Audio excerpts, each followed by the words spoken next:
Just a few housekeeping rules before we get our first presentations underway. First of all, could you please make sure that your mobile phones are switched off right now, so please turn them off and keep them turned off during sessions.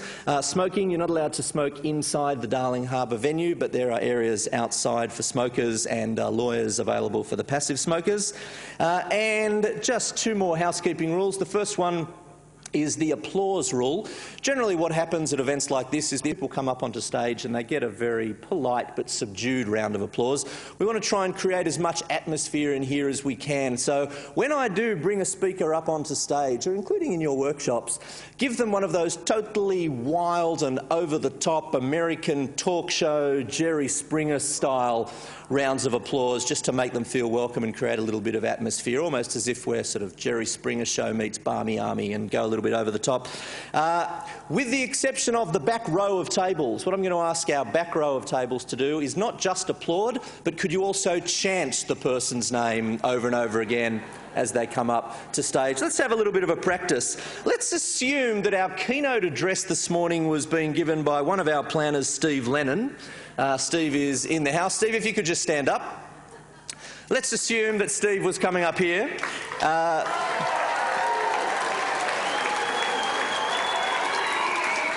That's the idea.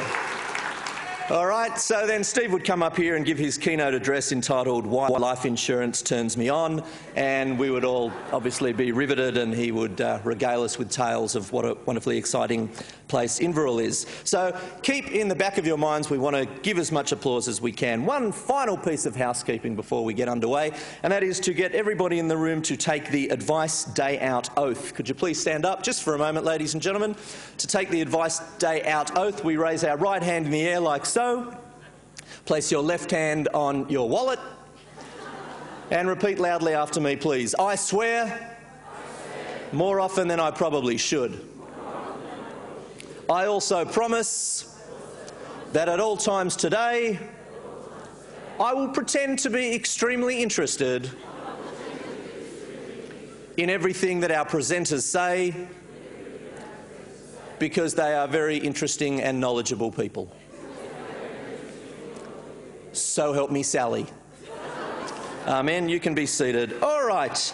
Look, speaking of Sally and all of our presenters, what I've done is I've had a chat with all of our presenters, been in touch with them before the Advice Day Out, and asked them a whole range of questions about who they are and what their interests are outside of work, and I will share that information with you when I introduce them, so that you'll come to know them not just as gurus of the industry, but as people who have lives outside of work as well. So let's start with the General Manager Advice, Sally Herman. Sally joined the BT executive team in July last year, heading up the advice business, but first joined Westpac over 10 years ago. She was born on the 5th of March in a year, well, let's just say that it's a year that I'm way too polite to mention in public.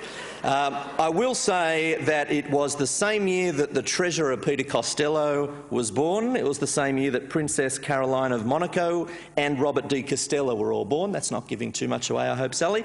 It was the same year that the Frisbee was first sold. It was the year that the West Side Story musical opened on Broadway, and the year of the 1957 federal election.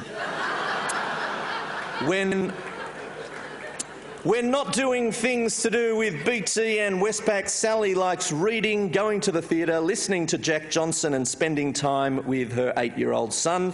She's also into flexing and fitness-related things like yoga, jogging and skiing, but not all at the same time. You might be surprised to know that Sally has also done 10 Sydney to Hobarts. Admittedly, though, by plane. Ladies and gentlemen, let's not dilly-dally, let's welcome Sally Herman!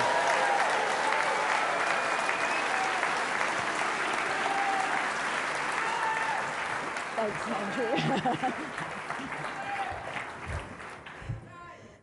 Andrew.